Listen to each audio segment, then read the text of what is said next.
La clase que vamos a desarrollar es paro cardiorrespiratorio, una de las situaciones clínicas de extrema emergencia que se puede presentar en el ámbito intrahospitalario y extrahospitalario y que en algún momento de nuestra vida como profesional médico vamos a enfrentar. Ustedes que están a puertas de empezar el internado van a tener ustedes con seguridad episodios que van a enfrentar este tipo de situación clínica. Y para esto justamente necesitamos lo que ven acá ustedes, esta imagen bien característica de una persona víctima en paro y un reanimador tratando de devolverlo a la vida. Es esto lo que queremos con ustedes, lograr la actitud para poder desarrollar y salvar esta vida de la persona ante una situación como ese paro cardiorrespiratorio. Mi nombre es el doctor Julio Roldán López, soy médico internista y emergenciólogo. Laboro en Salud Hospital Rebagliati. Vamos a empezar la clase con la siguiente diapositiva. Los puntos a desarrollar en esta clase son epidemiología del paro cardíaco, definición de paro cardíaco, muerte clínica y biológica, cómo es el diagnóstico de paro cardíaco, una revisión breve de soporte básico de vida y vamos a mencionar lo que es la reanimación cardiopulmonar en pacientes con COVID-19 en esta realidad de la pandemia que estamos viviendo.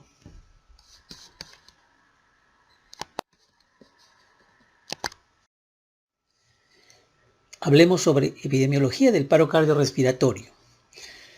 Como se dijo al inicio, el paro cardiorrespiratorio es la máxima emergencia. Dentro de las causas principales de muerte en adultos, siendo la primera causa de muerte en adultos, es la patología cardíaca. A diferencia de la de niños, en la que la patología más frecuente de causa de muerte es la patología respiratoria. Por eso que es importante precisar que existe diferencia cuando estamos frente a un paciente en parada cardiorrespiratoria adulto o niño y sabemos a qué nos vamos a enfrentar, sea una patología cardiovascular o sea una patología probablemente respiratoria en el niño. El paro cardiorrespiratorio extrahospitalario, esto es una estadística, una incidencia mundial que es el 0.55 por 1000 habitantes, ¿no? Ese es un dato importantísimo. Un aspecto que hay que recalcar es que el promedio de supervivencia de un paro cardiorrespiratorio extrahospitalario es de aproximadamente 6.4% en Estados Unidos y en Canadá, países desarrollados en sistema de salud. Y con programas que cuentan con un DAE, un desfibrilador automático externo, esta supervivencia se eleva hasta 74%. De 50 a 74% se eleva la sobrevida con el DAE. El ILCOR, que es el Organismo Internacional para la Resucitación, regula las normas mundiales desde 1992 y el 2015 fue el que publicó en la revista Resuscitation y Circulation las nuevas normas de reanimación cardiopulmonar vigentes. Y recordar que en paro cardiorrespiratorio hay una premisa: tiempo es músculo. Me demoro en este corazón que está latiendo y que súbitamente hace parada y no atino a hacer esta reanimación, ese corazón va perdiendo vida. Por eso, tiempo es músculo. Más rápido, más pronta recuperación o más posibilidades de recuperación o sobrevida en el paciente. Pero, ¿qué cosa es paro cardiorrespiratorio? Definamos qué es paro cardiorrespiratorio. Paro cardiorrespiratorio viene a ser, como dice acá, el cese o la interrupción brusca, inesperada de la circulación y de la respiración espontánea de forma potencialmente reversible. Por eso lo vemos acá, un corazón latiendo, un circuito circulatorio patente, unos pulmones ventilados adecuadamente. El cese brusco, inesperado de todo esto va a provocar que haya una disminución o un no aporte de oxígeno, por lo tanto no se transporta oxígeno hacia órganos periféricos y órganos vitales. Estamos hablando ya que estamos en lo que es la muerte clínica. Y que esta muerte clínica, si prosigue, si no hay, digamos, un acto inmediato para revertir esta muerte clínica, va a progresar a muerte biológica que se produce básicamente por una anoxia tisular. Pero hemos hablado en la diapositiva anterior de muerte clínica, muerte biológica. Dos aspectos importantes porque vamos a con esto poder determinar qué paciente que estamos reanimando va a tener una secuela o qué paciente que vamos a reanimar no vamos a tener éxito de acuerdo al tiempo en que se encuentre. La muerte clínica. ¿Qué es la muerte clínica? La muerte clínica es la muerte aparente. Es la muerte que no produce lesiones en células cerebrales y que tiene esta característica que se puede revertir. Es lo que conocemos y muchas veces vemos. Si nos ponemos un monitor, está el latido y súbitamente hay una línea isoeléctrica que viene a ser el cese de la actividad cardíaca, pero que todavía estamos en una etapa de poder revertirlo. Por eso, cuanto más precoz el manejo de estos pacientes con paro cardiorrespiratorio, el pronóstico es mejor. ¿Y la muerte biológica qué es? Es ya la muerte permanente. Es la llamada muerte encefálica. Esta es la parte final, ¿no?, de toda evolución. Aquí hay daño encefálico. Y obviamente esto podemos evitar que progrese porque una es consecuencia de la otra mediante lo que es la acción inmediata. El tiempo es crucial para evitar que esta muerte clínica progrese a muerte biológica. Es por eso que ya está establecido que antes de los 4 minutos todavía podemos revertir. Estamos en etapa de muerte clínica. Después de 4 minutos ya vamos a tener daño cerebral. Y si estamos después de 10 minutos, con seguridad vamos a tener una muerte encefálica. Por eso que es importante lo que se ve, la reanimación cardiopulmonar precoz.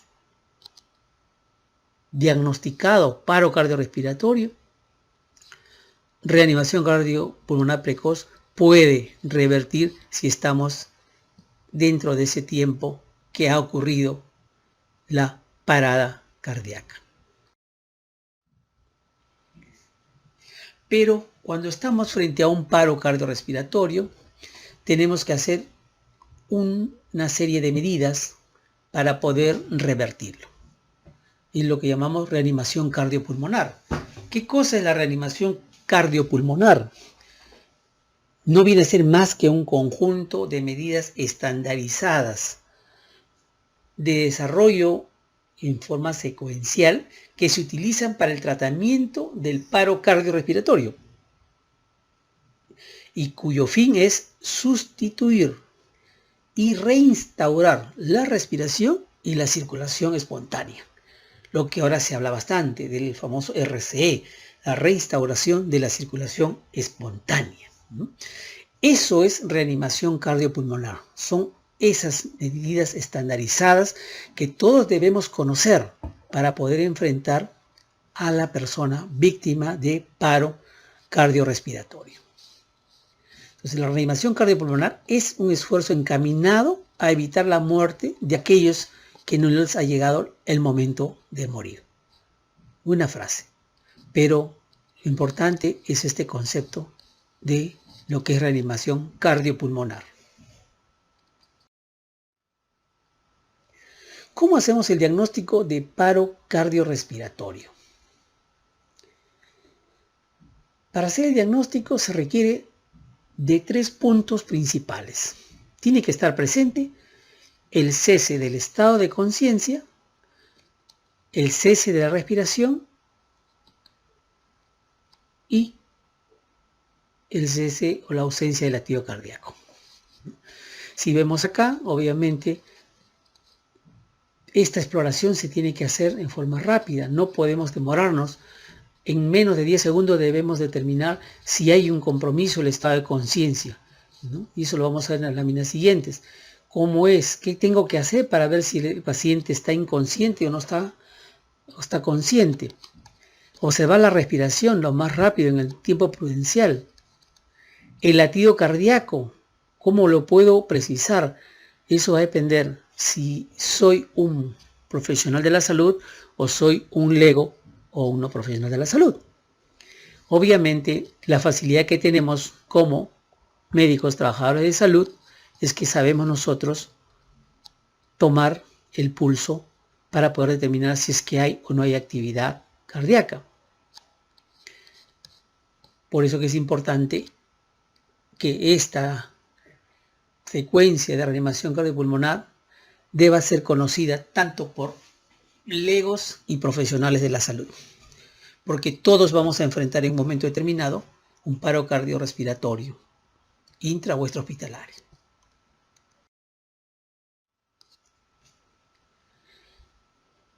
Cuando hacemos el diagnóstico de paro cardiorrespiratorio con los 3 puntos diagnósticos de cese de la conciencia, cese de la respiración y del latido cardíaco, estamos ya diciendo el paciente está en un paro cardiorrespiratorio.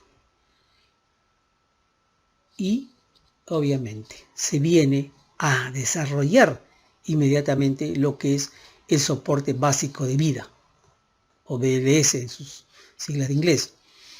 Esto significa iniciar rápidamente la cadena de supervivencia, realizar las compresiones torácicas de alta calidad, tanto para los grupos etarios de adultos, niños e infantes. Saber dónde ubicar y comprender el uso del DEA. Hay que proporcionar respiración artificial cuando sea apropiado o necesario. Y hay que entender que se tiene que actuar en equipo, ¿no? Y manejar si es que hay algún problema de asfixia o no. Pero estos son conceptos importantes en el soporte básico de vida ante cualquier paciente con el diagnóstico de un paro cardiorrespiratorio. Hablamos de la famosa cadena de supervivencia, porque obviamente todo esto significa tener un orden. Y eso es lo que ha hecho el ILCOR, la AJA, ordenar cómo es la activación de un equipo ante un paro cardíaco para poder lograr el objetivo común, que es rescatar o volver a la vida al paciente que ha tenido esta situación clínica. La cadena de sobrevida, estos de adultos, obviamente, la conocen ustedes, bien conocida, son los 5 aros, los 5 eslabones. El primer eslabón, que es el acceso precoz, que significa que tengo que rápidamente tener que activar al sistema de emergencia médica. Detecto, diagnostico el paro, presencio el paro y tengo que activar inmediatamente el equipo de servicio de emergencia médica y solicitar el DAE. Está demostrado que la desfibrilación precoz contribuye a mejorar la supervivencia de la persona. El segundo eslabón es el inicio de la RCP precoz. Una vez que he hecho el diagnóstico, una vez que se ha activado el sistema de emergencia médico, inmediatamente debo iniciar reanimación cardiopulmonar precoz de alta calidad. El tercer eslabón es la desfibrilación precoz. Cuando consiga un desfibrilador externo automático, o cuando llegue un equipo ya con un monitor desfibrilador y se pueda atentar a esa posibilidad terapéutica. El cuarto eslabón viene a ser el soporte cardíaco avanzado, significa el arribo de la ambulancia, el arribo del personal del equipo médico para continuar la reanimación cardiopulmonar y pasar a la etapa de soporte cardíaco avanzado. Y finalmente el traslado a un área especializada al hospital para lo que es los cuidados definitivos post-paro cardiorrespiratorio.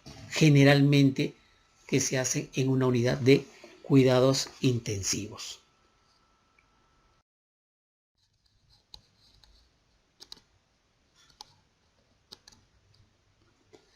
En el año 2015 se recomendó la creación de cadenas de supervivencia separadas, ¿no?, en los que se identifican las diferentes vías asistenciales para pacientes que sufren paro cardiorrespiratorio intrahospitalario o extrahospitalario.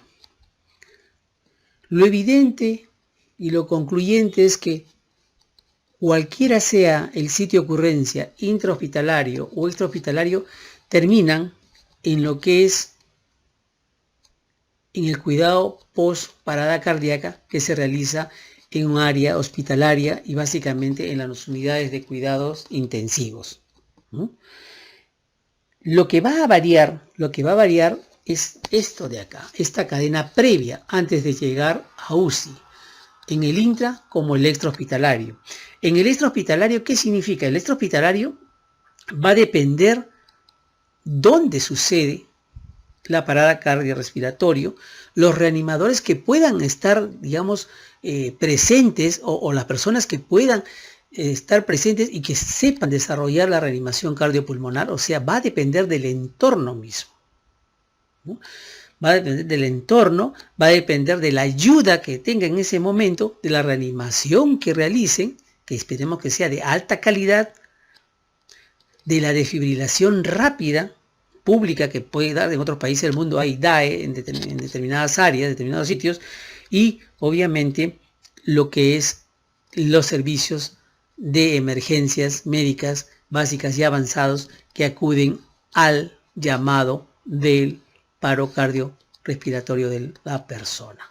Entonces quiere decir, nos está dando a entender de que esta cadena antes del cuidado post-paro va a depender bastante de lo que nuestra gente, nuestra población sepa de reanimación cardiopulmonar para tener un éxito y poder llegar acá y continuar el soporte vital avanzado y cuidado post-paro cardíaco.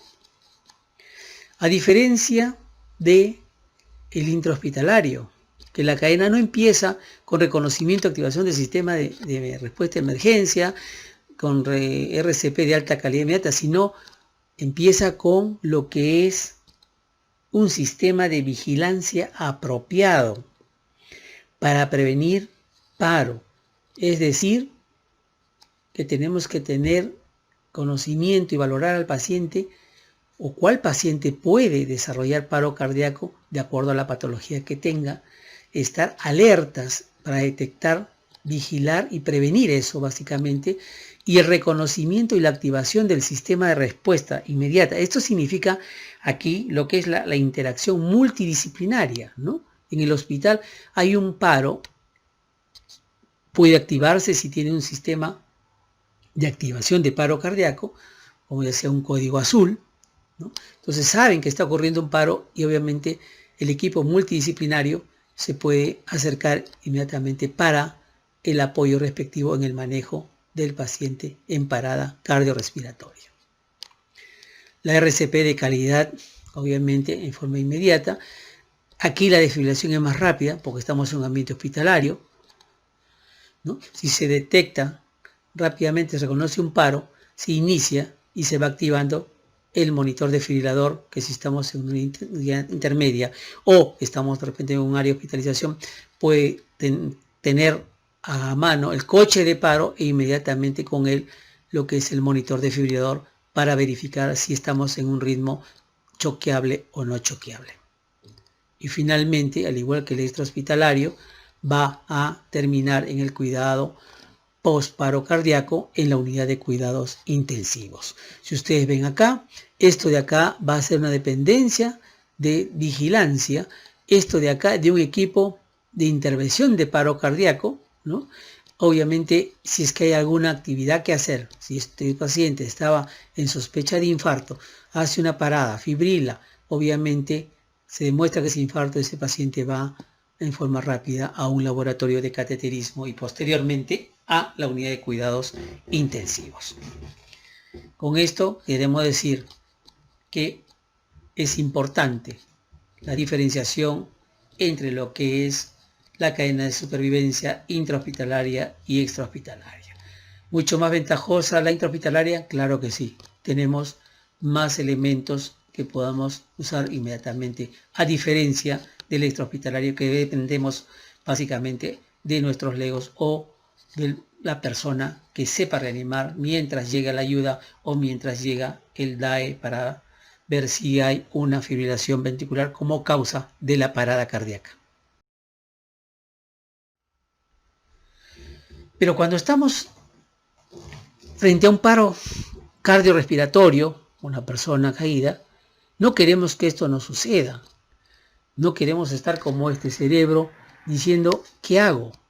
Analizo riesgo, veo si respira o está despierto, pido ayuda, grito, veo pulso, inicio compresiones torácicas, abro la vía aérea, hago respiraciones.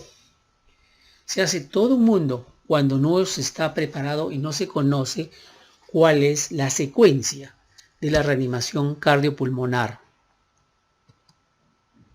Desde el año 2005, en que salió la secuencia del ABC, y actualmente, desde 2010 y ratificado el 2015, como la secuencia de inicio de reanimación cardiopulmonar con el CAB, es lo que tenemos que tener en mente, el CAB. Pero para eso obviamente tenemos que seguir un orden para poder realizar adecuadamente la reanimación cardiopulmonar.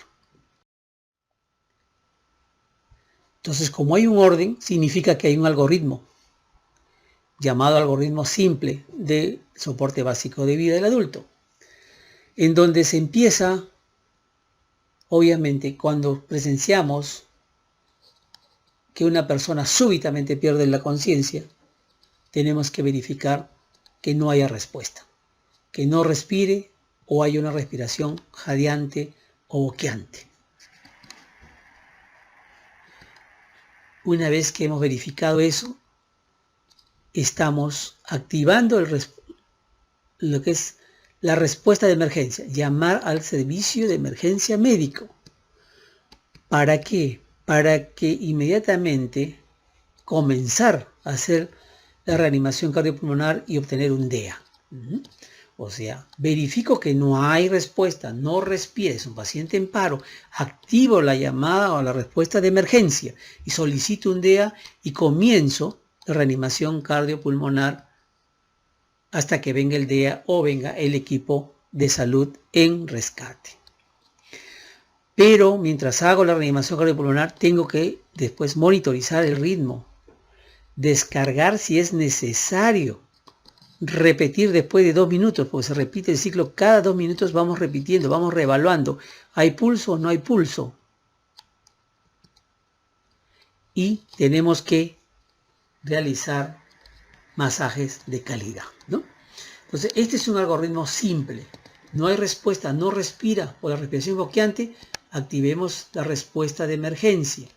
Comencemos la RCP, obtengamos un DAE, o pidamos un DAE, un desfibrilador automático externo, y empezar a hacer los masajes de calidad, monitorizando el ritmo, que significa reevaluando a los 2 minutos y descargando, si es que tenemos un DAE y nos confirma que hay una fibrilación ventricular, descargarlo y continuar con masajes de calidad hasta que venga la ayuda necesaria.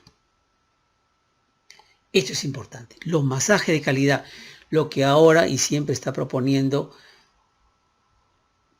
la American Heart, el CORT, los masajes de calidad, para lograr tener un éxito en revertir esa parada cardíaca en un ritmo que pueda ser manejado posparo cardíaco.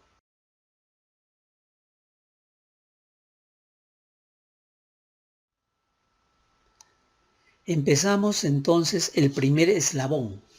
El primer eslabón, como ustedes lo están viendo ahí en la flecha amarilla, corresponde a que estamos presenciando a una persona caída, una persona con pérdida de conocimiento súbito, ¿no? Entonces, lo primero que tenemos que hacer antes del primer eslabón de pedir ayuda es reconocer la escena, verificar que el área sea seguro para la víctima y para el rescatador, porque no podemos convertirnos de rescatador a rescatado.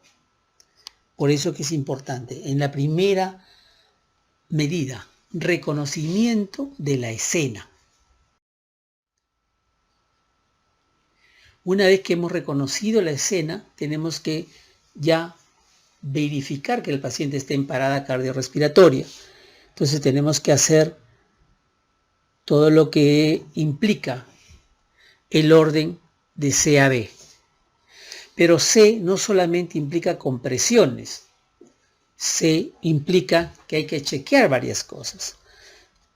C de chequear la circulación, determinar el pulso carotídeo, pulso central si es adulto. Y no debemos demorar más de 10 segundos. Si no percibimos y estamos en la búsqueda, es preferible empezar reanimación cardiopulmonar. ¿Ok?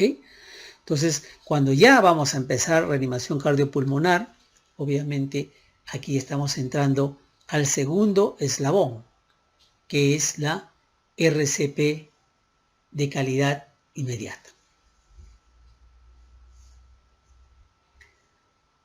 En lo que se refiere a las compresiones, C de compresiones, el rescatador debe dar 5 ciclos y cada ciclo involucra 30 compresiones con 2 ventilaciones al término de las 30 compresiones. Eso dura aproximadamente 2 minutos. Los 5 ciclos duran 2 minutos. Al término de los 5 ciclos, se busca la presencia de pulso. Si es que hay 2 rescatadores, los rescatadores se intercambian cada 2 minutos. La reanimación cardiopulmonar básica no debe darse más de 10 minutos. Esta es una afirmación, pero obviamente va a darse de acuerdo a circunstancias, ¿no? Entonces es importante que ya estamos en el primer escalón, que fue el reconocer el área, verificar la seguridad del área, verificar la presencia de pulso carotídeo, verificar el estado de conciencia y empezar a llamar pidiendo ayuda y que nos traigan un DEA e iniciar el segundo eslabón, que es la reanimación cardiopulmonar de calidad precoz, con la característica que hemos hablado: ciclo de 2 minutos, 5 ciclos en la relación de 30 a 2, 30 compresiones, 2 ventilaciones. En relación a reanimación cardiopulmonar de alta calidad, la AJA ya ha establecido cuáles son los aspectos que nos dice que tenemos una RCP de alta calidad. La compresión fuerte y rápida, logrando una frecuencia de 100 a 120 por minuto, no menos de 100. La profundidad de compresión de 2 a 4 pulgadas en adultos y niños, o sea, 5 centímetros promedio, y 1.5 pulgadas en infantes. Es un criterio de que estamos dando masaje de alta calidad. Permitir la expansión torácica completa después de cada compresión. Ese es un aspecto importante a tomar en cuenta para tener una reanimación de alta calidad. Minimizar las interrupciones en reanimación cardiopulmonar, eso es importante. Mientras llega el DEA, o si llega el DEA, obviamente la persona que lo trae va a ir preparando el DEA y no podemos interrumpir las interrupciones, no podemos interrumpir la reanimación, salvo cuando ya esté listo, preparado para que el DEA empiece a hacer el análisis correspondiente. No ventilar excesivamente, o sea, no hiperventilar, es otro de los parámetros de una reanimación cardiopulmonar de alta calidad. Cuando tengamos 2 reanimadores, se debe hacer el cambio cada 2 minutos. O sea, terminado los 5 ciclos, se cambia de reanimador para evitar fatiga. Proporcionar reanimación cardiopulmonar como equipo en lo posible, ¿no? O sea, esto es un manejo en equipo, el team del paro cardiorrespiratorio, el equipo de reanimación cardiopulmonar.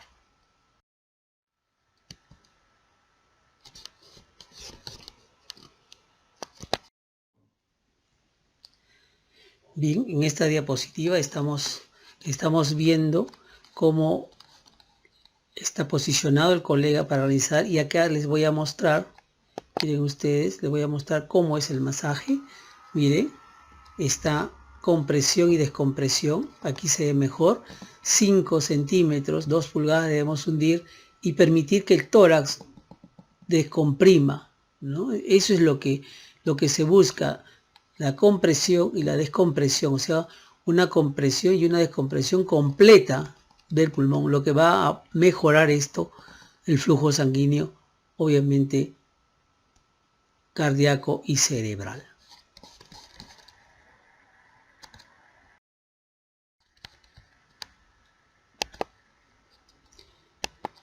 Luego de completar los 5 ciclos, tenemos que verificar si hay pulso o no hay pulso.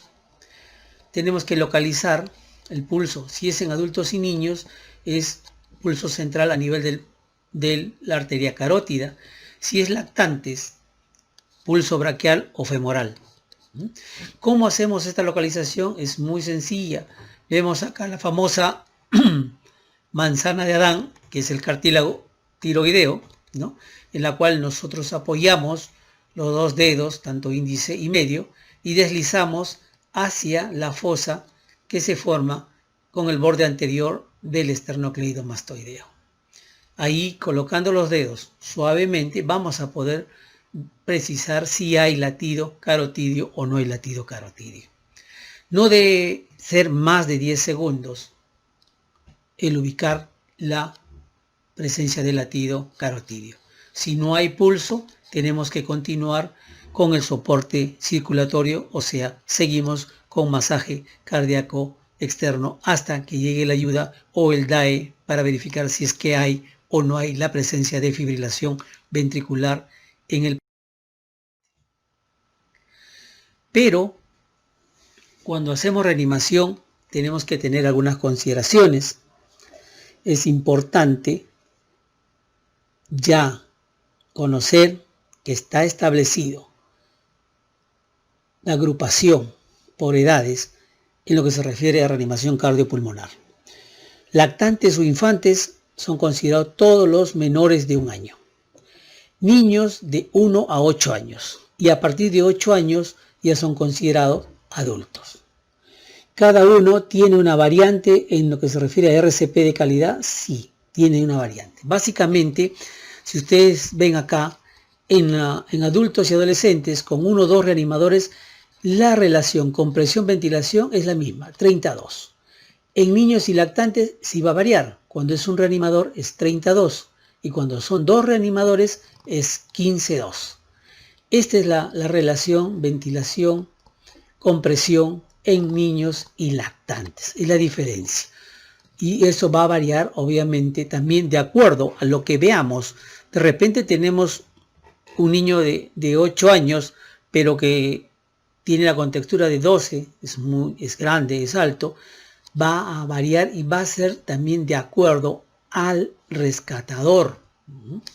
Como puede ser un niño de 8 años que sea muy delgadito, muy pequeñito, y obviamente tiene que actuarse como si fuese un niño con las debidas características para evitar lesionar durante la reanimación cardiopulmonar.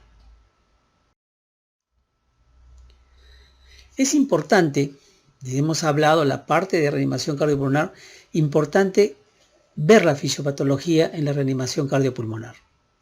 Y para eso es claro de que el masaje cardíaco externo va a contribuir con el 10 al 25% del gasto cardíaco. Un buen masaje cardíaco externo logra alcanzar este gasto cardíaco. Por eso que es importante y siempre se insiste en las compresiones de calidad. Lograr una buena compresión, una buena descompresión, la profundidad 5 centímetros o 2 pulgadas, máximo 2.4 pulgadas en el adulto, 1.5 en el infante, es importante para poder mejorar este gasto cardíaco. Una consideración importante entre el aspecto fisiopatológico de la reanimación cardiopulmonar es determinar si ese paciente tiene un estado de hipovolemia. Obviamente el retorno venoso va a estar disminuido y entonces el gasto cardíaco va a estar bajo y es un factor deleterio en la reanimación.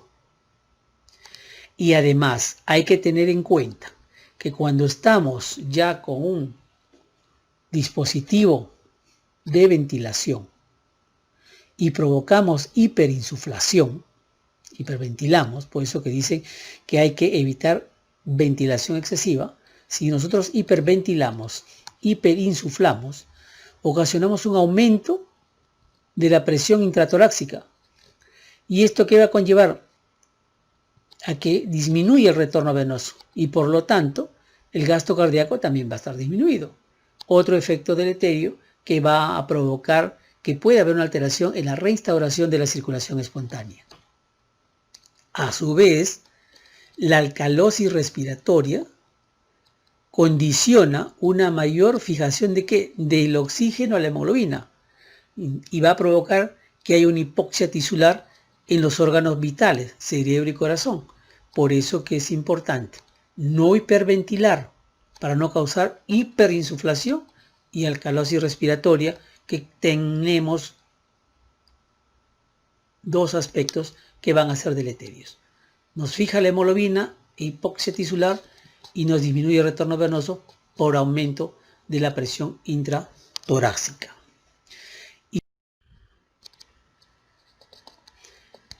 En esta diapositiva, que corresponde también a fisiopatología, vamos a observar fibrilación ventricular es igual a no bombeo de sangre del corazón.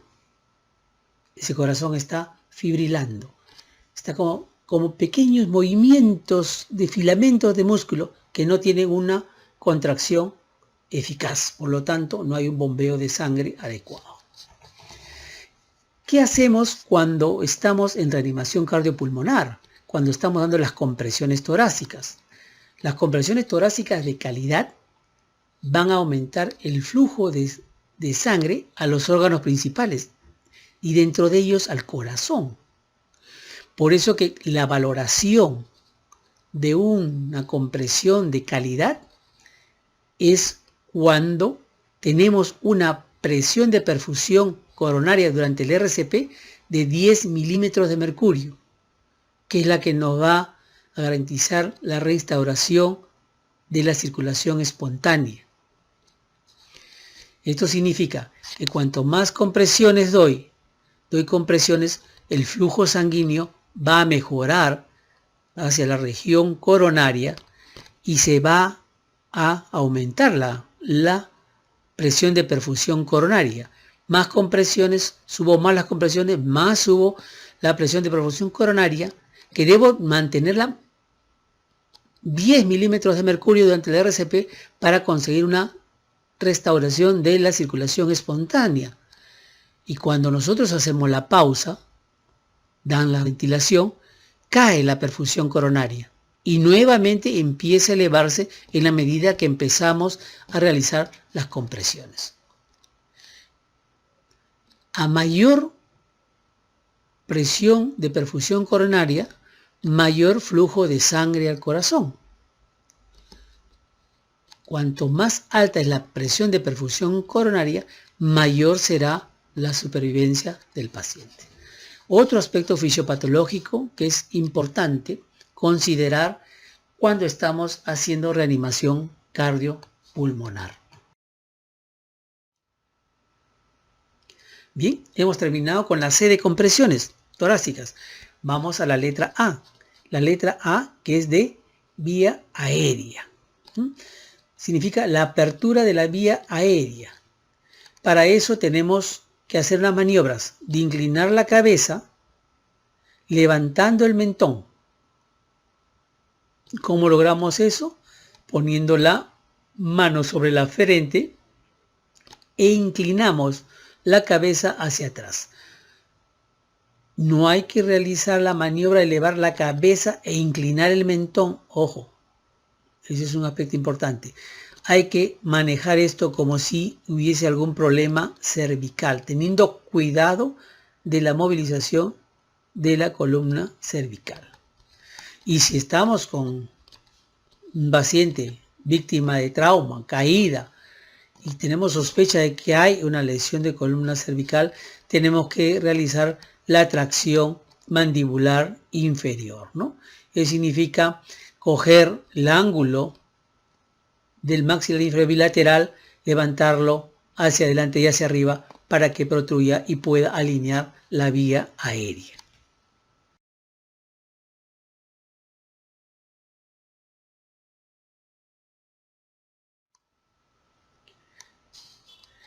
Tras las 30 compresiones torácicas, 2 ventilaciones de 1 segundo con un volumen normal de reanimador y rápidamente volver a las compresiones, ¿no? O sea, terminamos, alineamos vía aérea, se da las 2 ventilaciones de 1 segundo cada vez y se vuelve inmediatamente a las compresiones torácicas.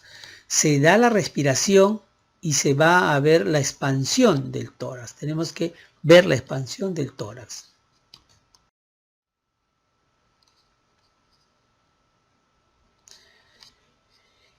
¿Y qué son las respiraciones de rescate? Las respiraciones de rescate son las respiraciones que se dan cuando se logra revertir el paro cardiorrespiratorio. En adultos es de 10 a 12 por minuto, en niños y lactantes es de 12 a 20 por minuto. Si se empieza a ventilar espontáneamente, al paciente ya no se le da la respiración de rescate, se le coloca en posición de rescate, en decúbito lateral. Un aspecto importante es cuándo suspender la reanimación cardiopulmonar. Obviamente hay algunos criterios. Cuando llega el soporte avanzado de vida, dejamos la reanimación cardiopulmonar y pasa a ser la reanimación cardiopulmonar avanzada. Cuando no llega la ayuda y se agota el reanimador, cuando la víctima no responde a maniobras, cuando ha pasado más de 10 minutos de reanimación cardiopulmonar sin éxito, excepto que haya una causal de hipotermia, ahogamiento o sobredosis, algún medicamento o algún opioide. Cuando habiéndose reiniciado la reanimación cardiopulmonar se confirma documentalmente y sin equivocarnos que el paro cardiorrespiratorio es producto de la evolución terminal e irreversible de una enfermedad incurable. Son algunos aspectos en los cuales se suspende la reanimación cardiopulmonar y esto obviamente va variando porque la ética juega papel importante ahí y se va analizando de acuerdo al paciente o a la situación que se tenga en ese momento.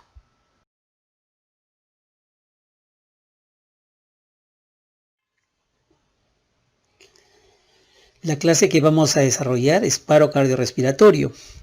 Una de las situaciones clínicas de extrema emergencia que se puede presentar en el ámbito intrahospitalario y extrahospitalario, y que en algún momento de nuestra vida como profesional médico vamos a enfrentar. Ustedes que están a puertas de empezar el internado, van a tener ustedes con seguridad episodios que van a enfrentar este tipo de situación clínica. Y para esto justamente necesitamos lo que ven acá ustedes, esta imagen bien característica de una persona víctima en paro y un reanimador tratando de volverlo a la vida. Es esto lo que queremos con ustedes, lograr la actitud para poder desarrollar y salvar esta vida de la persona ante una situación como ese paro cardiorrespiratorio. Mi nombre es el doctor Julio Roldán López, soy médico internista y emergenciólogo. Laboro en Salud Hospital Rebagliati. Vamos a empezar la clase con la siguiente diapositiva.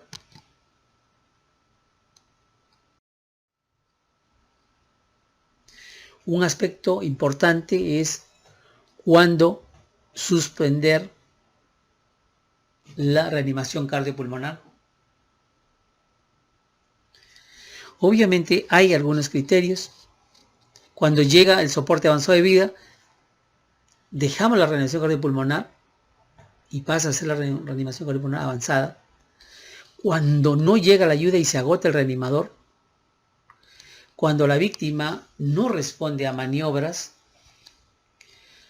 cuando ha pasado más de 10 minutos de reanimación cardiopulmonar sin éxito, excepto que haya una causal de hipotermia, ahogamiento o sobredosis, algún medicamento o algún opioide. Cuando habiéndose reiniciado la reanimación cardiopulmonar se confirma documentalmente y sin equivocarnos que el paro cardiorrespiratorio es producto de la evolución terminal e irreversible de una enfermedad incurable. Son algunos aspectos en los cuales se suspende la reanimación cardiopulmonar y esto obviamente va variando porque la ética juega papel importante ahí y se va analizando de acuerdo al paciente o a la situación que se tenga en ese momento.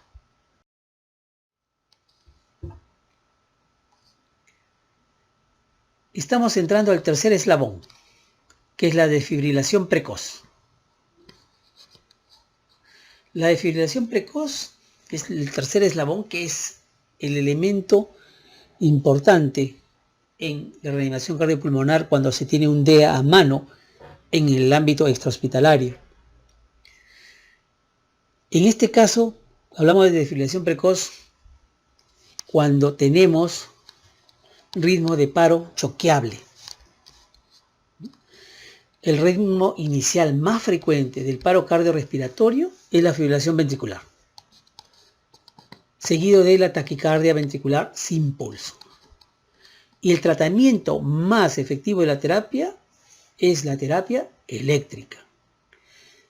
Quiere decir que es necesario siempre tener en consideración el tiempo desde el paro cardíaco hasta saber que está en fibrilación ventricular. La incorporación del DAE en la cadena de supervivencia, en lo que se refiere a que cada área o cada establecimiento tenga un DAE de acuerdo a las condiciones en que se desarrolla el negocio o la actividad, el DAE mejora la tasa de supervivencia. Y eso lo ha demostrado en estudios donde ha subido hasta 49 a 74% de sobrevida solamente incorporando el DAE en este manejo de eslabón de supervivencia en lo que es la parada cardiorrespiratoria y la reanimación cardiopulmonar.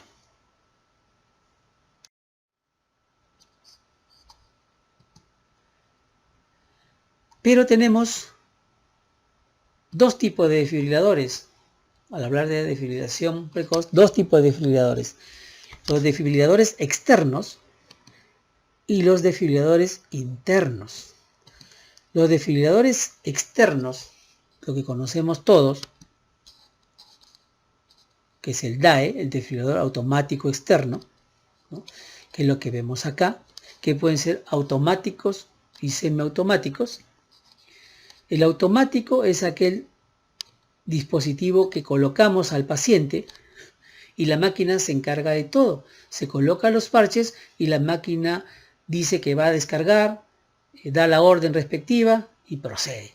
El semiautomático es el que analiza y dice presionar el botón de descarga y hay que presionarlo. El otro desfibrilador externo es el manual, ¿no? Es lo que usamos, lo que tenemos en el hospital. Esto es dependiente de operador. Aquí son independiente de operador porque es la máquina la que analiza, interpreta e indica. Aquí es el médico, el operador, el que va a evaluar, luego de colocar los electrodos en posición adecuada sobre el paciente y observar el monitor, qué ritmo está al frente de este paciente víctima de una parada cardíaca. ¿Está en fibrilación? ¿Está en taquicardia ventricular? ¿Está en cualquiera de los otros dos tipos de parada que vamos a hablar en un momento? Pero este es operador manual. Y los desfibriladores cardiovertores o internos, que son los que se implantan, son pequeños como marcapaso, y que se coloca a los pacientes que tienen un alto riesgo de desarrollo de fibrilación ventricular o taquicardia ventricular. Es a ellos a quienes se le coloca el implante de cardiovertores, desfibriladores cardiovertores implantables.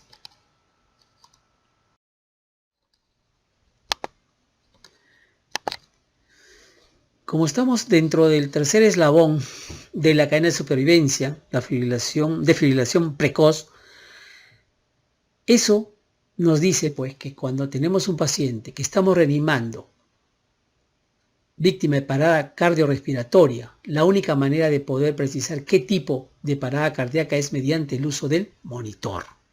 Y eso lo vamos a lograr cuando tengamos un acceso al DAE inmediatamente o cuando el equipo de rescate venga trayendo un monitor. Para esto es necesario que ustedes sepan cuáles son los ritmos de parada cardíaca. Hay dos tipos de ritmos de parada cardíaca, que son los ritmos choqueables y los ritmos no choqueables. Dentro de los ritmos choqueables está la fibrilación ventricular, la taquicardia ventricular sin pulso. Y dentro de los no choqueables está la actividad eléctrica sin pulso y la sistolia. 4 tipos de parada cardíaca que solo se diagnostican mediante el monitor cardíaco. Dentro de los ritmos choqueables, la más frecuente causa de parada cardíaca es la fibrilación ventricular. ¿Qué es la fibrilación ventricular? Ustedes ven, es la insuficiencia del corazón de poder tener una contracción efectiva. Ese corazón no se contrae, el músculo solamente tiene un movimiento fino que no le permite hacer contracción, por lo tanto no hay volumen de eyección para poder perfundir órganos a distancia. Esta es la característica de la fibrilación ventricular. Ustedes la ven, la van a ver en vivo a lo largo de toda su carrera y van a notar que es un ritmo caótico. Es un ritmo caótico. No hay un complejo QRS, no hay una onda P, no hay una onda R, no hay un segmento ST. Es como si colocáramos malos electrodos y todo se mueve. Es lo que se llama el ritmo caótico, anacrónico del latido cardíaco. Esto, obviamente, el tratamiento es terapia eléctrica de fibrilación.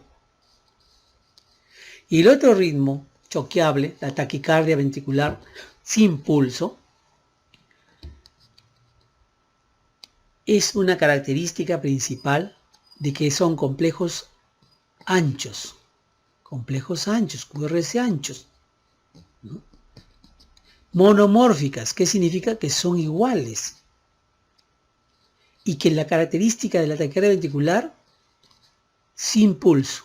Al igual que la fibrilación ventricular, son ritmos cuyo tratamiento es eléctrico. Desfibrilación, no cardioversión, es desfibrilación.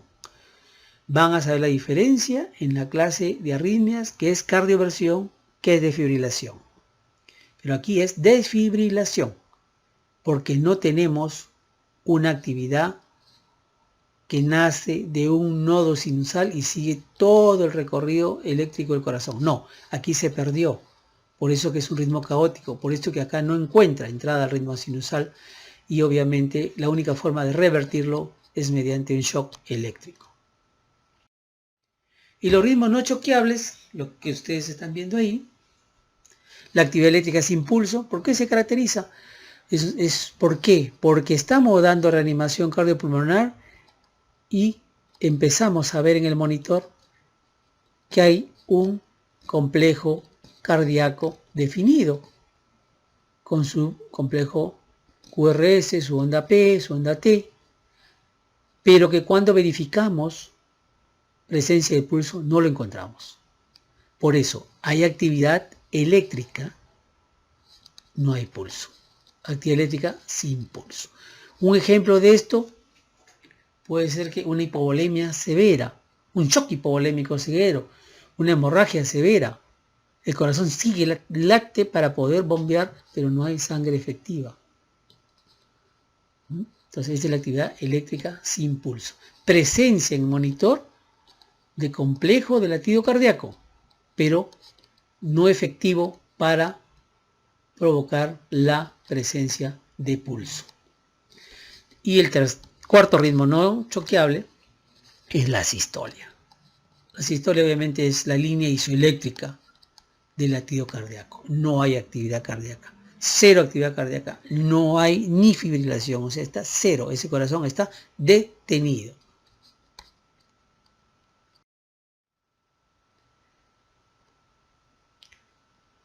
Vamos ahora a hablarle del DAE, desfibrilador automático externo. Es importante, si cuando empiecen ustedes a hacer su internado o empiecen a laborar en algún momento en algún sitio determinado y tengan un DAE, es importante que ustedes conozcan cómo funciona el DAE para no estar en apuros en el momento, cómo se coloca, cómo se enciende.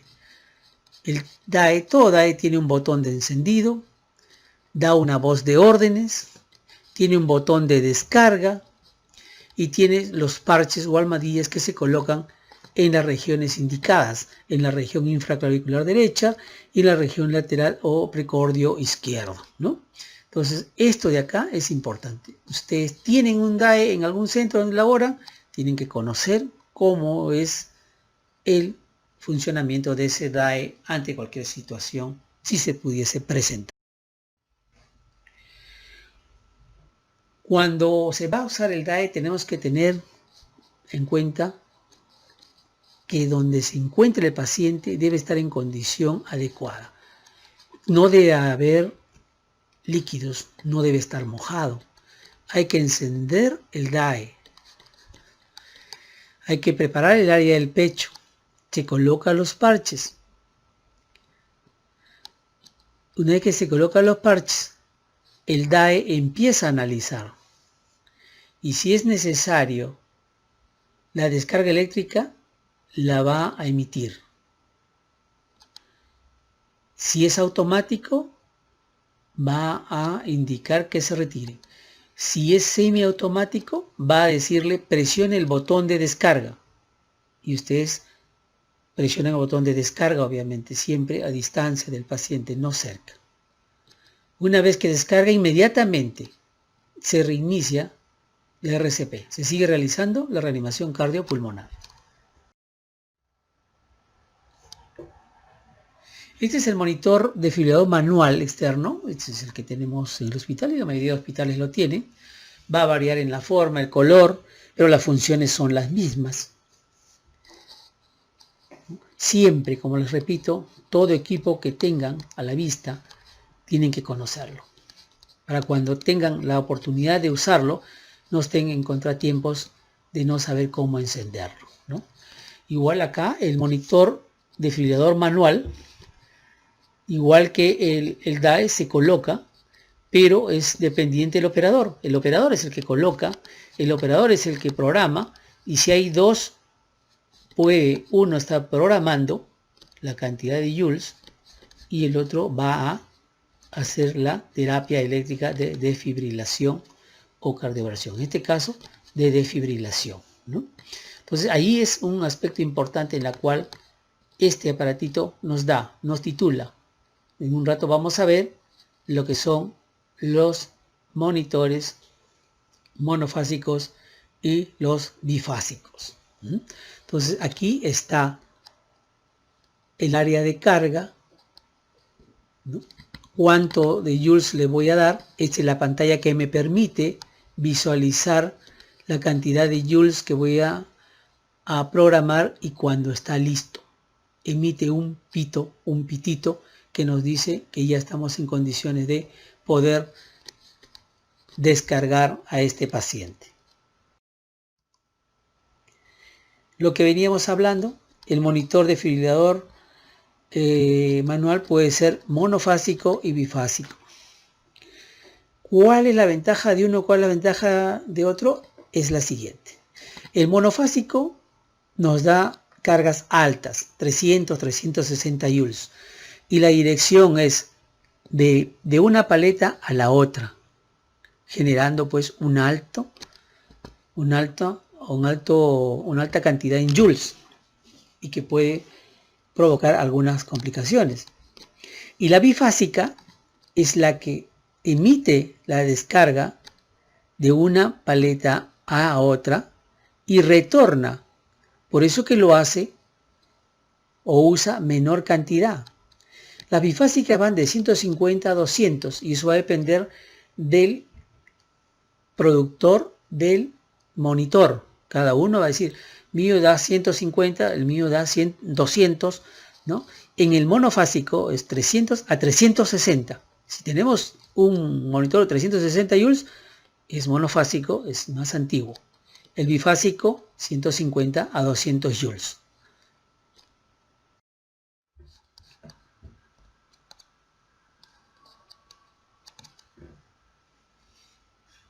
Llegamos al cuarto eslabón, que es el soporte avanzado de vida.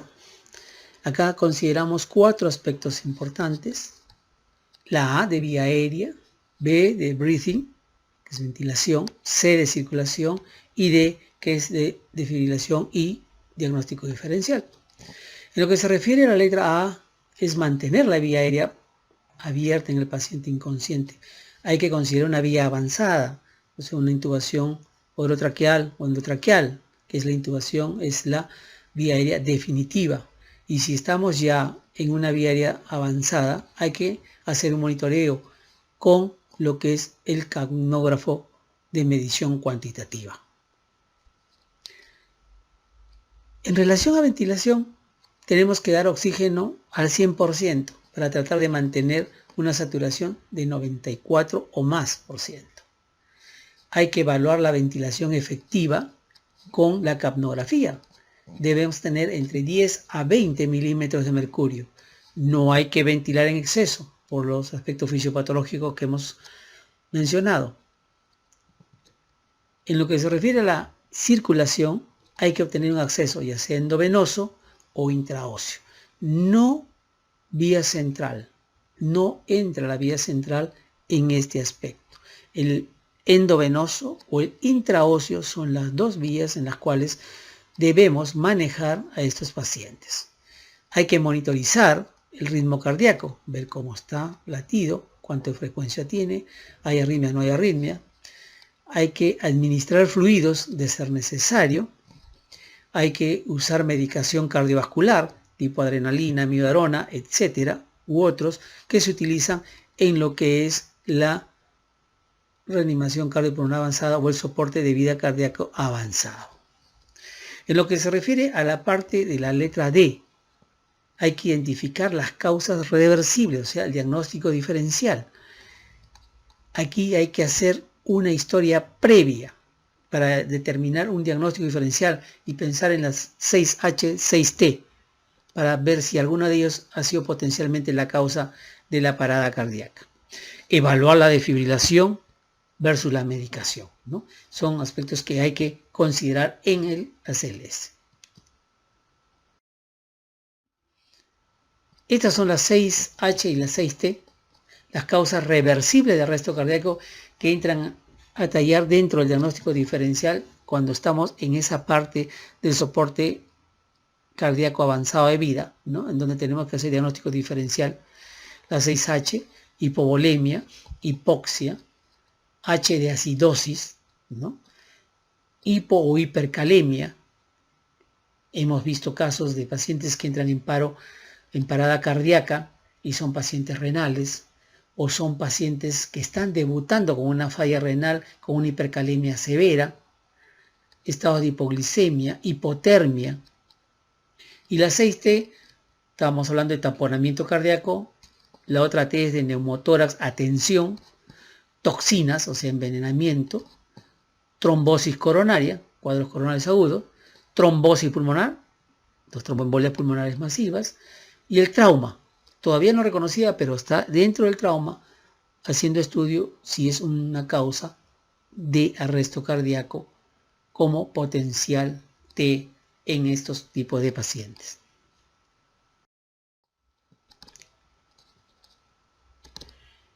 En relación a cuando se tiene una vía aérea definitiva, la forma de monitorizar es mediante la onda cuantitativa del capnógrafo. Esto nos va a permitir al paciente que esté intubado ver cómo evoluciona su ventilación y ver si estamos, digamos, en una evolución favorable dentro de lo que es la reanimación cardiopulmonar. Si tenemos una presión de CO2 terminal exhalatoria baja de 10 o menos, la posibilidad de sobrevida es bajísima.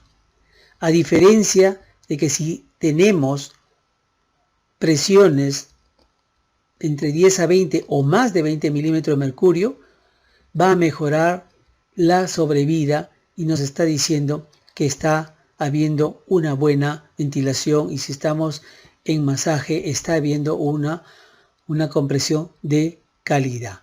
Es importante entonces tener en cuenta también que la CO2 exhalada varía durante el ciclo respiratorio y se obtienen los valores más altos al final de la expiración. Por eso que se hace el CO2 total exhalatorio, ¿no?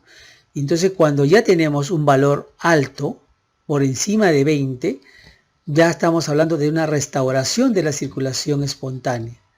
Esto obviamente contribuye a que el paro cardiorrespiratorio está controlado, está recuperado y el paciente tiene que entrar a la siguiente fase, que es la de cuidado post-paro.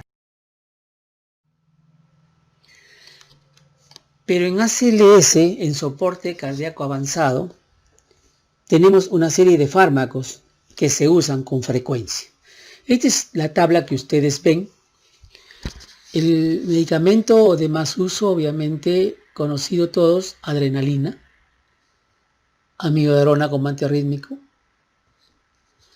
bicarbonato de sodio, lidocaína, sulfato de magnesio, gluconato de calcio, procainamina, atropina. Atropina obviamente ya no se usa, ¿no?, en parada cardíaca. Ya salió de los esquemas de uso la atropina en parada cardíaca. Obviamente estas medicaciones se van usando de acuerdo a cómo va evolucionando el paciente durante la reanimación cardiopulmonar. Si tenemos un paciente que es renal, crónico, se dializa, está con un estado de hipercalemia, está en paro, esto probablemente se debe al estado de hipercalemia, una de las H de causa potencialmente reversibles. Aparte de estar con todo lo que es reanimación, dentro de las drogas a usar está el gluconato de calcio, que es el que nos va a permitir estabilizar la membrana miocárdica, que es la que está irritable y está fibrilando. Y muchas veces el masaje cardíaco, la aplicación del gluconato de calcio, la aplicación del bicarbonato, porque es un paciente con una acidosis tremenda, obviamente va a veces a recuperar el ritmo cardíaco y traerlo a la vida a esa persona. Entonces, estas son las drogas que se tienen en lo que es la reanimación cardiopulmonar avanzada o soporte cardíaco de vida avanzada, ¿no? Entonces, esto de acá es importante siempre conocerlo, ¿no? La adrenalina es la droga conocida por todos, ¿no? Que se usa en paro. Obviamente la miodarona, cuando estamos después de salir del masaje, de la desfibrilación, de la adrenalina, empieza a usarse ya las drogas antiarrítmicas en una secuencia establecida. Esto de acá es para que ustedes vean, ¿no? Entonces acá estamos ya en este nivel, ¿no? Donde hemos hecho RCP, se ha administrado oxígeno, tenemos que determinar si es un ritmo choqueable o no choqueable. Si hay una fibrilación ventricular, inmediatamente la descarga y se continúa con RCP 2 minutos, ¿no? Y ya se abre un acceso de vía endovenosa o intraósea. Se hace una reevaluación, se ve si el ritmo es desfibrilable o no.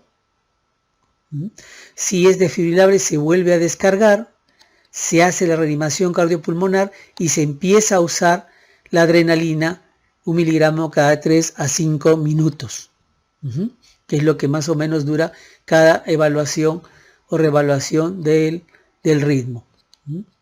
Luego de eso, termina el ciclo, volvemos a hacer la evaluación. Es un ritmo, todavía es un ritmo fibrilable o no fibrilable, o sea, desfibrilable o no desfibrilable. Si es desfibrilable, se vuelve a dar la carga, se inicia RCP 2 minutos y se va administrando la miodarona o la lidocaína y se va tratando, buscando las causas reversibles o las 6T o las 6H como potencial efecto del paro. En cambio, si en este brazo tenemos la sistolia o la eléctrica sin pulso, no hay nada que descargar, ojo, es netamente RCP, 2 minutos, se apertura acceso endovenoso o intraóseo, se va administrando adrenalina cada 3 a 5 minutos y acá se va ya considerando el uso de un dispositivo de vía aérea avanzada y capnógrafo. Luego de estos 2 minutos se vuelve a evaluar si es un ritmo desfibrilable o choqueable o no choqueable. Si es desfibrilable, obviamente tenemos que volver al paso 5, que viene a ser nuevamente descarga, RCP, adrenalina, 2 minutos y volver a reevaluar. Si no es desfibrilable, continuamos con RCP y se empieza a buscar las causas reversibles para ver si es que hay alguna etiología de esta parada cardíaca.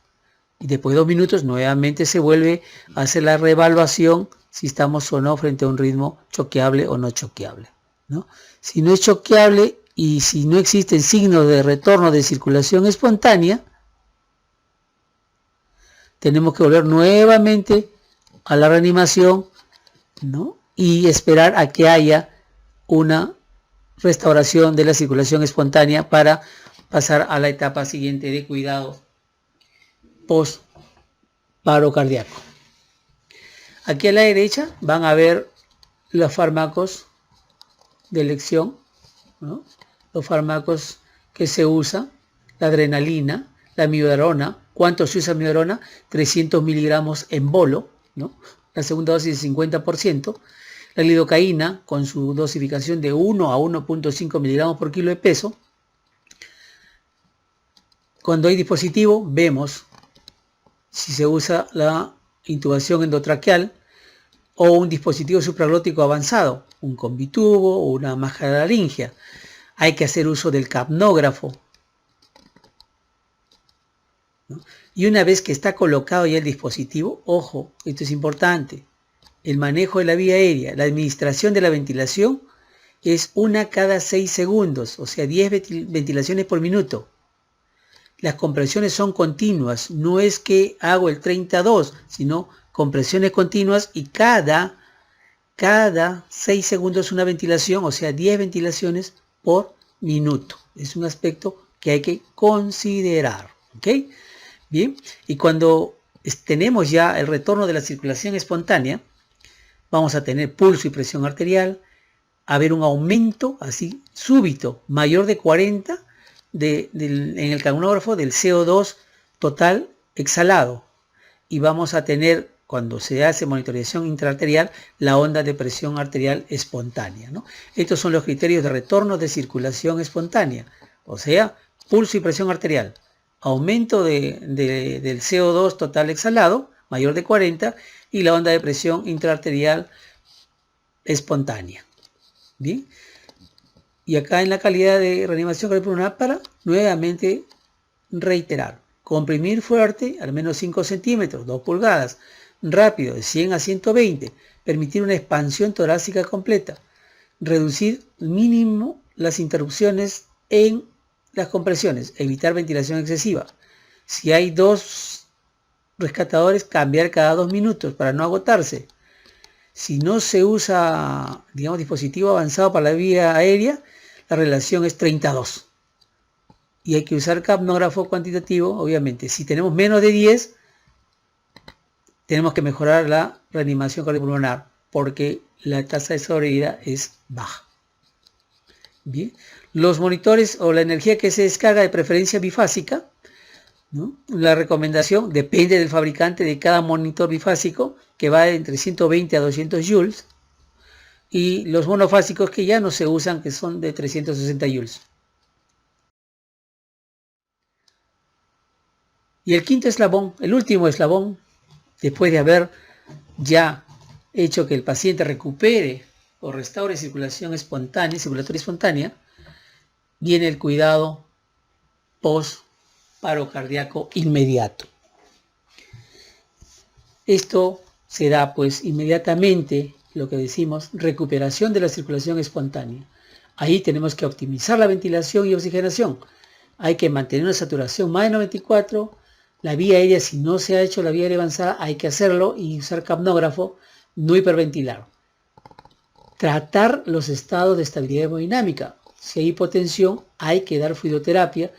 La opción de usar vasopresores en infusión, buscar las causas tratables y obviamente, una vez recuperado la circulación espontánea, tenemos que tener un EKG de 12 derivaciones. ¿Ok? Esto es importante porque el electrocardiograma de 12 derivaciones nos puede demostrar de que estamos frente a un paciente que tiene un síndrome coronario agudo, un infarto agudo de miocardio ST elevado, y si es así, tiene que ir a reperfusión coronaria y obviamente a cuidado crítico avanzado. Y si no es así, hay que considerar como posibilidad, ahora que está en boga, obviamente no todos los sitios lo tienen, pero la hipotermia inducida, ¿no? Si no hay, digamos, el paciente ha salido, ha recuperado, pero no hay lucidez, o sea, no obedece órdenes, entonces hay que pensar en considerar la hipotermia inducida, que igual se puede usar en los pacientes que van a ir a, digamos, o que tienen con sospecha alta de un síndrome coronario agudo y que van a ser sometidos a una reperfusión coronaria, ¿no? Y si no hay nada, igual los pacientes van a cuidado crítico avanzado para lo que es el manejo continuo del postparo cardíaco. Bien, en lo que se refiere a ventilación, oxigenación, hay que evitar hiperventilación, hay que iniciar en 10 a 12 respiraciones por minuto, titular para que el CO2 total exhalado esté entre 35 y 40. Cuando usamos fluidoterapia, tenemos que manejar bolos endovenosos, solución salina normal o lactato de Ringer. Ahora, si es necesario o si se plantea la hipotermia inducida con fluidos que estén a 4 grados centígrados. Dentro de las drogas vasopresoras que tenemos, la que se prefiere es la noradrenalina, ¿no? Para poder manejar el estado de inestabilidad hemodinámica, ¿no? Puede usarse epinefrina, puede usarse dopamina, pero la noradrenalina es la que es recomendada para manejar este nivel en vasopresores y lograr estabilidad hemodinámica y hacer en conjunto que todo vaya mejorando. Las causas reversibles, las mismas que hemos mencionado, la 6H y la 6T, que hay que buscarlas siempre para poder determinar cuál es la potencial causa, si se puede hallar o no se puede hallar.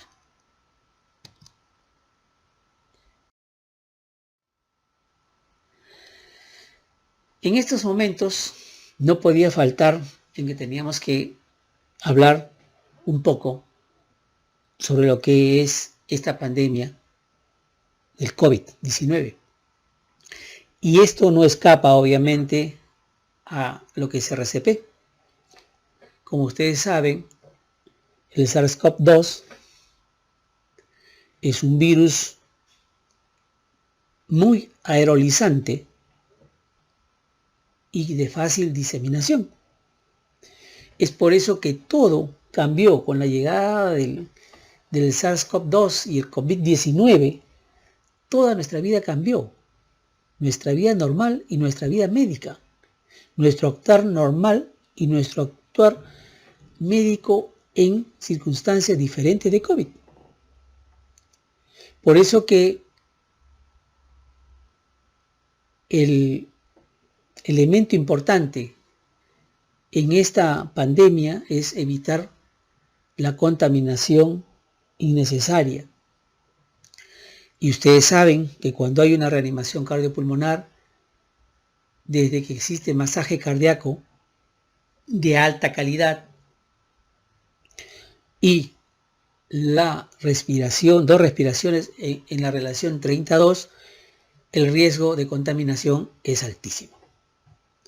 Por eso que la AJA, el Consenso Europeo de Resucitación, el ILCOR, ¿no?, hicieron unas recomendaciones para pacientes con COVID-19. Y entre ellos son categóricos en mencionar esto. No hacer. La estrategia oír-sentir para valorar la respiración no ha de emplearse durante el RCP en el paciente con COVID-19, presunto o confirmado. Hay que buscar signos de vida, respiración normal o, si se está entrenado, pulso carotídeo. En caso de duda, hay que pedir ayuda y comunicar la situación de sospecha de parada cardíaca en paciente con COVID. Iniciar las maniobras de resucitación solo con compresiones torácicas. Cualquier manipulación o intervención sobre la vía aérea en un paciente con COVID debe ser realizada por personal sanitario experto y con competencia demostrada en el manejo avanzado de la vía aérea. Además, deberá utilizarse dispositivos de vía aérea para los que han recibido entrenamiento con el objeto de minimizar cualquier riesgo de contagio. Fue bien claro en estas recomendaciones y es lo que se tiene y lo que se viene cumpliendo. Aquí unas sugerencias más, lo que llaman la declaración del ILCOR, en donde ellos dicen: sugerimos que las compresiones torácicas y reanimación cardiopulmonar tienen el potencial de generar aerosoles. Eso era el inicio de la recomendación de él, pero ya se sabe que genera los aerosoles. Sugerimos en la actual pandemia, los reanimadores legos consideren la reanimación solo con compresiones y la desfibrilación de acceso público, nada más, o sea, el tener el DEA a mano. Además, obviamente, los reanimadores legos que están dispuestos y sean capaces de hacerlo, de administrar respiración de rescate a niños, además de las compresiones, es una declaración de buena práctica. No puede hacerlo, eso depende del ego y del vínculo que tenga con la víctima. Entonces aquí esto también es claro, dice que en la actual pandemia todos los profesionales tienen que utilizar equipos de protección personal para los procedimientos que generen aerosoles durante la reanimación.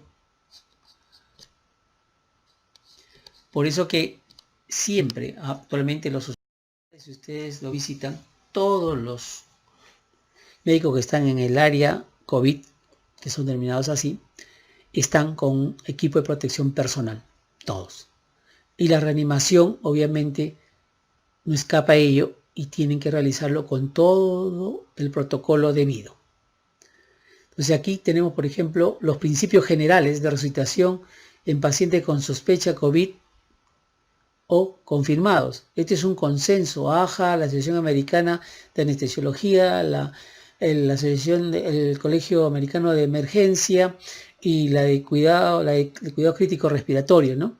Entonces, ahí consignan dos cosas. Uno de ellos es reducir la exposición del proveedor a COVID-19. Y dice, antes de la entrada de la escena, todos los rescatadores deben ponerse el EPP. Se debe limitar el número de personas en la sala o escena donde está ocurriendo el evento de paro cardíaco. En sitios con protocolos establecidos y experiencia en su uso, considerar reemplazar las compresiones manuales torácicas por las mecánicas. Este es con la finalidad de reducir el número de rescatadores. Y tener una comunicación clara del estado de COVID-19, nuevo proveedor que arriba o al transferir a otra área. ¿Qué significa? Que tenemos que decir, si voy a transferir, tengo que decir, es un paciente con COVID-19, explicarle todo. Y a aquel que va y que está llegando al área, explicarle que estamos en una situación con un paciente COVID-19. Esto todo para reducir la exposición de los proveedores al riesgo de contagio del COVID-19. El otro aspecto, considerar el inicio y la continuación de resucitación. Se debe considerar la edad del paciente, las comorbilidades y la severidad de la enfermedad para determinar la reanimación apropiada y valorar el riesgo de rescatador y recursos que se desvían innecesariamente en un paciente no recuperable. Los sistemas de salud deben incluir, esto acá, políticas de guía para el proveedor, cuándo iniciar, cuándo terminar y la probabilidad de sobrevida. Deben ser comunicados a los familiares de los pacientes.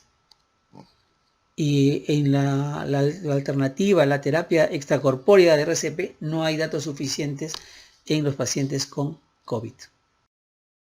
Hay que hacer la evaluación de la escena, verificar si hay pulso, ¿no? Si no hay respuesta, obviamente tenemos que activar el sistema de emergencia para pedir ayuda con las características de que estamos frente a un COVID y cubrir con una mascarilla o una bufanda la boca del paciente, de la persona que vamos a empezar a reanimar para reducir la aerolización. Y dos, nosotros debemos cubrirnos también con una mascarilla para evitar o disminuir más la contaminación por el COVID-19. La secuencia es la misma. Lo que se varía simplemente es en la parte de reducir riesgos y usar el equipo de protección personal.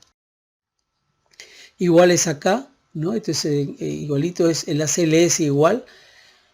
Igualito es la limitación del personal, siempre equipo de protección personal. Hay que empezar RCP, hay que empezar para intubar por la persona que tiene más habilidad, más destreza para intubar, para que sea menor la cantidad de aerolización del virus. Y empezar a hacer lo que es la escala de ritmo chocable y no chocable, ir ascendiendo, ver a qué nivel estamos y considerando siempre lo mismo que un RCP o un ACLS avanzado para la cuestión de manejo. En vía aérea hay que recalcar que hay que minimizar la desconexión del circuito, ¿no? Hay que mantener, digamos, bien conectados todos los circuitos, no hay que estar aperturando el tubo al ventilador o para aspirar, no. Y si vamos a hacer la vía aérea es mejor hacerlo, se recomienda con videolaringoscopio para poder precisar mejor y ser más rápida la intubación del paciente. Todo lo demás es igual, solamente cuidarnos en el sentido de la contaminación o reducción a la exposición. Y en esta lámina es para demostrar que La reanimación cardiopulmonar es un trabajo en equipo, el team. Es un paro, hay alguien que pide ayuda y ya todos tienen un orden cuando hay un paro cardíaco. El médico 1 se encarga de la vía aérea y es el que va dirigiendo, aplicando las medicaciones, indicando las medicaciones. El médico 2 es el que está en la parte de masaje cardíaco externo y manejando lo que es el monitor en caso se requiera alguna terapia eléctrica. Hacia este lado tenemos lo que es el famoso coche de paro, en donde hay un personal técnico y enfermería. El técnico es el que apoya alcanzando todos los equipos, ¿no? El tubo, el aspirador, y va alcanzando las drogas a la enfermera que se encuentra acá, que es la que está en el acceso endovenoso y la administración de los fármacos. Es un trabajo en equipo. Necesitamos 2, 3, 4, 5 personas, nada más. Esta quinta es la que toma los tiempos. Dice, llevamos 20 minutos, 30 minutos, no hay respuesta a condición de dejar el paro, sí o no. O llevamos 2 minutos, hay que hacer un cambio para que no se agote el doctor. Hay que hacer un cambio, lo que es el reanimador, ¿no? Entonces, esto de acá es importante. El orden y el equipo para trabajar y llegar a buen término en lo que se refiere a reanimación cardiopulmonar.